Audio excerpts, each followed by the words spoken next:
Saudara, masa kampanye Pilpres 2024 memang belum dimulai. Namun, para baca pres 2024 sudah mulai tebar pesona. Visi misi dan janji-janji di ruang publik sudah mulai bergema. Mungkinkah terwujud atau nanti justru jauh dari realita? Kami pun akan menemui tim dari masing-masing bakal calon presiden 2024 untuk menanyakan langsung bagaimana detail program kerja yang akan mereka lakukan jika terpilih.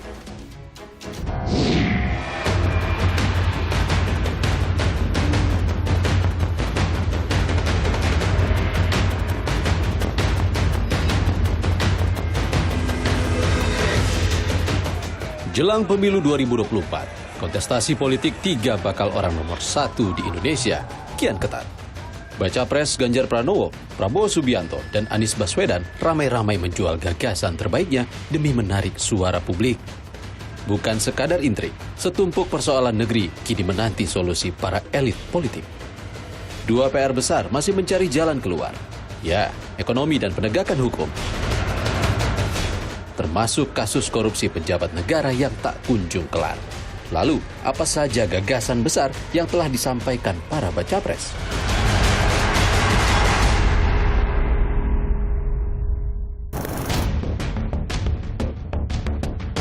Ketua Umum Partai Gerindra, Prabowo Subianto, memiliki 17 program prioritas dan 8 program cepat. Di antaranya, mencapai swasembada pangan dan menjadi lumbung pangan dunia, memberantas angka kemiskinan, serta memberantas korupsi, membangun rumah murah untuk masyarakat desa, mereformasi politik, hukum, dan birokrasi turut jadi program prioritas. Prabowo juga memiliki sejumlah program cepat, salah satunya memberi makan siang dan susu gratis untuk anak sekolah, serta membantu gizi ibu hamil. Sementara itu, baca pres PDI Perjuangan Ganjar Pranowo memiliki 6 pilar strategi menuju Indonesia Emas tahun 2045, yakni pangan, lingkungan, digital, energi, penegakan hukum, dan pendidikan serta kesehatan. Gagasan Ganjar Pranowo meliputi stop ekspor pangan, hapus kemiskinan hingga nol, serta memaksimalkan ekonomi hijau dan biru. Penuhi kebutuhan kesehatan anak sejak dalam kandungan hingga jenjang pendidikan demi mengurangi angka pengangguran. Ganjar juga berjanji memperkuat 3 pilar hukum, KPK, kepolisian, serta kejaksaan dengan melipat gandakan anggaran. Gagasan Ganjar menaikkan gaji guru hingga 30 juta rupiah pun mencuri perhatian publik. Anies Rashid Baswedan, calon presiden yang diusung Nasdem, PKB, dan PKS, menjanjikan kesetaraan akses fasilitas dasar dari anak dalam kandungan ibu hingga lahir. Lalu menciptakan 14 kota pusat perekonomian demi pemerataan ekonomi. Gubernur DKI Jakarta periode 2017-2022 ini juga memiliki gagasan memperbaiki tata kelola kebutuhan dasar termasuk memerangi mafia pangan. Di bidang hukum, Anies menjanjikan independensi KPK dengan mengembalikan KPK seperti sebelum revisi peraturan tahun 2019. Untuk mengetahui lebih detail gagasan dan visi misi baca pres Ganjar Pranowo, kami pun mewawancarai Deddy Sitorus, Sekretaris Tim Koordinator Relawan Pemenangan Ganjar. Bang Deddy, Capres Ganjar Pranowo di sektor ekonomi mempunyai gagasan untuk menurunkan tingkat kemiskinan hingga 0%. Bahkan ia mengatakan akan menaikkan gaji guru hingga 30 juta rupiah per bulan. Apakah ini realistis menurut Anda? Sebenarnya Mas Ganjar ingin menarik perhatian kita bahwa sebenarnya kalau kita fokus, pemerintah itu fokus pada agenda besar tertentu, maka bukan tidak mungkin dicapai. Program utama dari 7 program Indonesia Emasnya Mas Ganjar itu kan pengembangan sumber daya manusia, termasuk di dalamnya pendidikan, ya. Pendidikan yang memampukan anak-anak kita itu, angkatan kerja kita itu menjadi anak muda, angkatan kerja yang produktif. Kan gitu. Sehingga tentu untuk bisa mencapai ini kan gurunya, infrastruktur dasarnya kan harus diperbaiki. Ketika ditanya, Mas Ganjar mengatakan seharusnya di Indonesia gaji guru itu 30%. Bukan nanti saya akan membuat gaji guru 30 juta, kan nggak ngomong gitu Mas Ganjar, ya. Jadi itu kan memberikan aksentuasi pada pentingnya kesejahteraan guru sehingga mereka bisa mengajar dengan baik, sehingga anak-anak kita itu juga bisa dididik dengan baik. Itu sebenarnya maksudnya Mas Ganjar. Peningkatan ekonomi dan juga investasi ini juga tak jarang berbenturan dengan masalah sosial dengan masyarakat terkait wilayah seperti yang terjadi di Rempang, Kepulauan Riau, dan Ganjar Pranowo punya pengalaman di Jawa Tengah, di Desa Wadas? Nah, untuk menghindari hal seperti itu, tentu yang pertama dulu adalah adanya regulasi yang jelas. Ya, ada regulasi yang jelas dan konsisten diterapkan. Karena tarik-menarik kepentingan, benturan kepentingan antara investasi, pemerintah dengan masyarakat itu sangat potensial terjadi. Tetapi kalau ada prakondisi yang baik, ada peraturan yang jelas, ada konsistensi pelaksanaan, ada kolaborasi, ada prakondisi, ada simbiosis mutualisme antara investor dengan pemerintah, dengan masyarakat, hal-hal seperti itu akan terhindarkan. Oke, ini kan juga berkelindan juga dengan masalah hukum, Bang Deddy. Dalam beberapa kesempatan, Ganjar Pranowo mengatakan akan menaikkan atau melipat gandakan anggaran untuk aparat penegak hukum. Bagaimana konkretnya? Kenapa penting anggaran aparat penegakan hukum ini ditambah? Karena itu sangat mempengaruhi kepercayaan publik terhadap pemerintah. Sangat mempengaruhi berbagai persoalan dan dinamika yang ada, termasuk persepsi investor, ya, kemudian kemudahan berusaha dan segala macam yang sangat kita butuhkan. Jadi tidak bisa dihindari, memang harus tidak saja ditingkatkan anggarannya dalam sisi penegakan hukum, tapi bagaimana sistem penegakan hukum itu, bagaimana perangkat yang dibutuhkan, bagaimana sarana prasarananya, bagaimana akuntabilitasnya, semuanya juga kan harus serta-merta juga. Anggaran ini bukan hanya untuk gajinya. Oh, bukan dong. Penegak hukum ya, Bang ya? Tidaklah. Pasti itu adalah holistik. Sama dengan tadi soal guru. Artinya ada sistem yang harus diperbaiki dong? Pasti dong. Pasti harus selalu ada yang dievaluasi, ditingkatkan, diperbaiki. Itu kan pasti tidak ada yang 100% terus-menerus pasti akan semakin baik tanpa ada evaluasi. Kami pun menemui Wakil Ketua Umum Partai Gerindra Habibur Rahman bertanya lebih jauh tentang program dan janji Baca Pres Prabowo Subianto. Mas Habib, dalam beberapa kesempatan Prabowo Subianto sudah menyampaikan programnya. Dalam aspek ekonomi juga disampaikan, salah satunya yang paling sering diucapkan Prabowo Subianto di pidatonya, yang termasuk dalam 8 program cepat, yaitu makan siang gratis untuk anak sekolah dan juga susu gratis untuk anak sekolah. Sebelum kita breakdown sampai ke persoalan teknisnya, kita lihat prinsipnya dulu. Ya kan? Apa yang menjadi concern kita selama ini adalah stunting. Ya, stunting gimana itu sangat menentukan kualitas SDM kita, ya. Bagaimana masyarakat kita, daya pikir, daya kerja dan lain sebagainya haruslah unggul. Unggul itu artinya nggak boleh stunting, dia harus bergizi cukup. Nah, gizi cukup itu analisa kami adalah karena harus kita paksa dengan program yang memang dibuat oleh pemerintah. Yaitu makan siang berkualitas, ya, gratis. Ya, makan siang untuk anak-anak, ya, ini ya memang dari kecil membutuhkan itu. Lalu susu, nah kita ini kan tingkat konsumsi susu mungkin cukup rendah, tergolong rendah. Bahkan dibanding negara-negara sekitar, Malaysia, Singapura, ya, mereka pagi sarapan susu, kita teh manis saja, teh tawar aja kadang-kadang sudah bersyukur kan, ya. Nah, ini yang perlu ditingkatkan. Apakah realistis? Sangat realistis. Apakah mungkin? Sangat mungkin. Kalau mengandalkan food estate, sebenarnya food estate sudah dilakukan oleh Presiden Joko Widodo dan itu dipercayakan kepada Menteri Pertahanan Prabowo Subianto. Namun banyak pihak yang mengatakan food estate itu justru gagal. Ya, bahkan ada yang pihak sempat mengatakan food estate itu adalah kejahatan lingkungan, which is nonsense, ya. Jadi itu kan yang baru berjalan itu kan prototipe yang diinisiasi Kemenhan, ya, dan belum ada Rp1 pun APBN yang dikelola oleh Kemenhan terkait food estate ini. Jadi mau dikatakan gagal dari mana ini program? Jadi kan sudah prototipe, dan saya pikir kalau Anda lihat di berbagai negara, ya, ini memang nggak gampang, ya. Yang menjadi lahan untuk food estate itu kan harus dikondisikan terlebih dahulu. Itu di banyak banyak lokasi, informasi yang kami dapat sudah mulai berhasil. Jadi kan ini kan baru beberapa tahun, ya, baru beberapa tahun. Dan Oke, kita bergeser ke masalah pemberantasan korupsi, Mas Habib. Kalau di program cepat Pak Prabowo yang ada 8 itu tidak tercantum sebenarnya pemberantasan korupsi. Kenapa tidak buru-buru gitu? Jadi gini, pemberantasan korupsi itu kan program yang harus berkesinambungan, ya. Dan kita lihat sekarang ya, terlepas berbagai macam kritikan, tapi pemberantasan korupsi kita sekarang ini ada perkembangan signifikan di zamannya Pak Jokowi, which is di masa sebelumnya menurut saya kurang dimaksimalkan.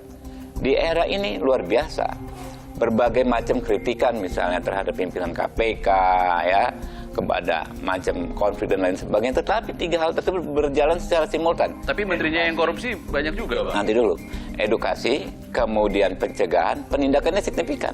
Nah, termasuk yang Anda bilang, penindakan ternyata tetap berjalan. Penindakannya nggak berhenti, bahkan ada menteri yang masih yang korupsi, ya, ditangkap, ya, lalu diproses. Yang namanya fenomena oknum kan di mana saja ada dan kapanpun akan selalu ada. Ada nggak kabinet yang nggak ada menterinya korupsi? Dan sekarang jelas Pak Jokowi tegas, siapapun menteri yang korupsi, siapapun pejabat yang korupsi, nggak ada ampun. Silahkan ditindak, silahkan diproses secara tegas oleh aparatur penegak hukum. Kami juga menggali lebih dalam visi misi serta gagasan Baca Pres Koalisi Perubahan Anies Baswedan lewat Sudirman Said, juru bicara Badan Pekerja Anies Muhaimin. Mas Anies bilang dia akan membuat lapangan pekerjaan yang tidak tersentralisasi di DKI Jakarta. Seperti apa konkretnya dari Anies Baswedan? Pak Anies punya pengalaman 5 tahun memimpin Jakarta, dan Jakarta seperti menjadi tumpuan dari banyak sekali harapan-harapan masyarakat. Dan karena itu beliau punya visi, alangkah indahnya, alangkah baiknya kalau kesempatan untuk ekonomi, untuk pekerjaan, untuk karir itu tersebar, tidak hanya di ibu kota gitu. Karena itu idenya adalah bagaimana membuat pusat-pusat pertumbuhan merata di seluruh Indonesia, yang itu merupakan gabungan antara kotanya yang kuat, kotanya yang maju, tapi juga desanya ikut menjadi penopang dari pertumbuhan kota itu. Pak Sudirman, pembangunan dan investasi tak jarang berbenturan dengan masalah hukum dan juga masalah sosial. Kita baru saja mengalami kasus di Rempang, Kepulauan Riau. Tapi sepanjang perjalanannya, di 2019 ada kasus di Sunter Agung, ada kasus Jakarta International Stadium. Bagaimana ke depannya jika terpilih Anies Baswedan menghindari hal-hal seperti ini terulang kembali? Tidak ada pembangunan yang tidak punya dampak sosial, itu betul. Tapi Pak Anies selalu menekankan sebetulnya kalau policy itu susunan atau caranya mengelola adalah mulai dari benefit bagi masyarakat atau tidak. Gitu. Yang kedua, apakah ini memenuhi rasa keadilan. Yang ketiga, soal kelayakan atau operasionalisasi. Nah, dalam kasus Rempang, bila satu investasi yang tujuannya adalah untuk memakmurkan masyarakat, tapi kemudian menimbulkan penderitaan, itu pasti ada yang salah gitu. Jadi salah satu perubahan yang sering ditanyakan masyarakat adalah apa yang mau dirubah, antara lain cara mengelolanya. Programnya mungkin boleh plus minus kurang lebih sama, tapi cara mengelolanya lebih menyentuh aspek-aspek keadilan bagi masyarakat. Kita bicara janji Anies Baswedan soal hukum, Pak Sudirman.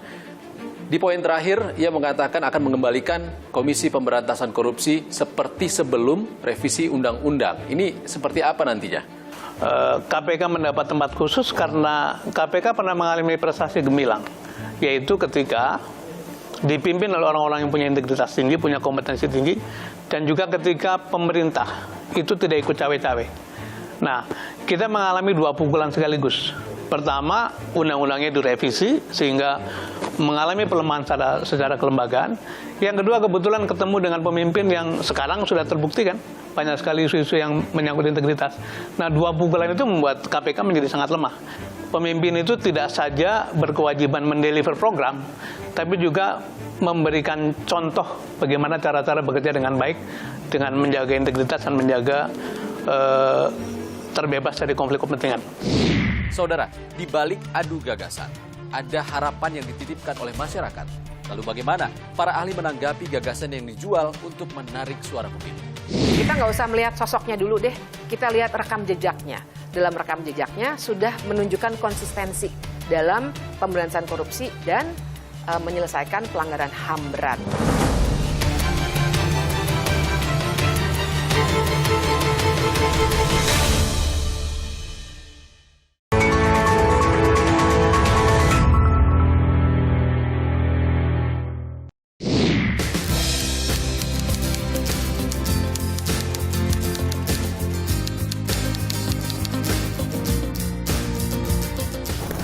ada program yang anak-anak muda bisa usaha-usaha sendiri juga. Jadi kan yang kita tahu jumlah entrepreneur di Indonesia 3%, 4% doang. Kalau di negara-negara maju ada belasan persen, 10%. Jadi ya aku sih lebih pengen ke situ sih Mbak. Jadi banyak teman-teman yang partisipasi. Kalau pemerataan ekonomi ya dengan adanya yang IKN itu sih menurut aku jadi salah satu cara untuk meratakan perekonomian ya, perihal hukum ya. Yang pasti sih harapan aku bukan cuman tajam ke bawah tapi tumpul ke atas, tapi rata sih. Kalau misalnya ibaratnya memang itu memang ibaratnya dari kalangan pejabat ya memang harus ditindak secara tegas juga lah. Kemarin yang itu ya penggusuran sama ini swasembada pangan ya, yang sekarang itu yang harus diperkuat soalnya musim kemarau juga, ini kedepannya juga nggak ngerti, apalagi suruh makan ubi lah. Itu sih kalau masalah hukum ya kalau bisa koruptor dihukum seberat-beratnya.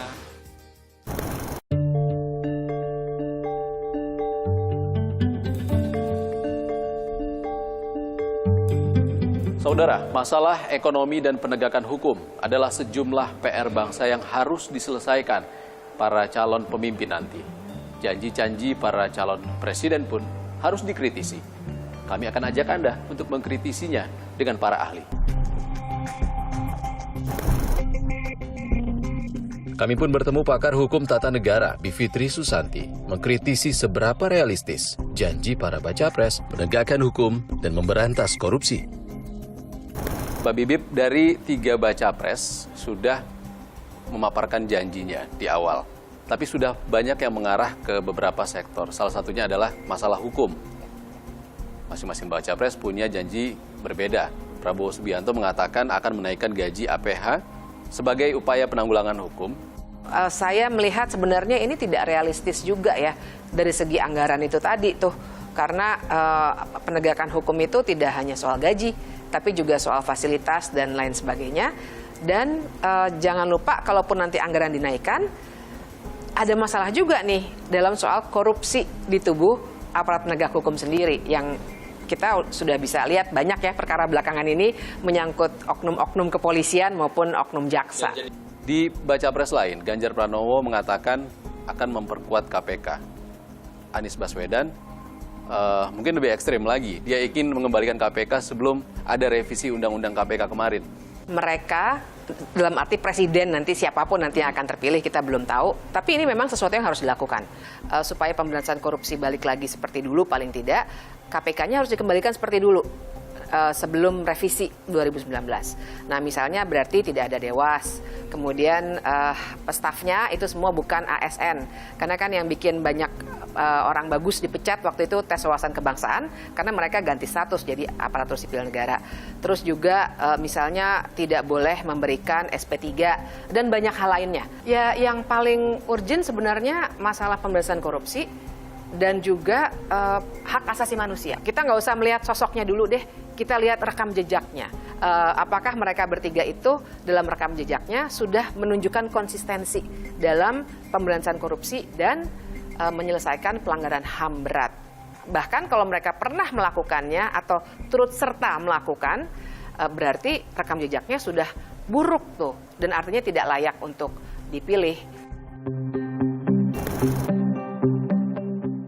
Kami pun mewawancarai Bima Yudhistira, Econom Center of Economics and Law Studies, untuk mengulik gagasan para baca pres di sektor ekonomi. Oke, Mas Bima, kita ada 3 baca pres di 2024 ini, dan ketiga-tiganya sudah menjabarkan beberapa visi misi dan janji-janji mereka, khususnya di bidang ekonomi. Kalau dari baca pres, Ganjar Pranowo mengatakan stop ekspor, menargetkan kemiskinan 0 di Indonesia, implementasi ekonomi hijau, ekonomi biru. Kira-kira dari seluruh janjinya Ganjar Pranowo ini realistis nggak sih, Mas? Baca pres ya, Ganjar Pranowo itu kan problemnya adalah pada soal bagaimana cara mencapai. Ya. Jadi semua tujuannya kan bagus, misalnya bicara transisi energi, tapi bicara misalnya transisi energi kan perlu didetailkan.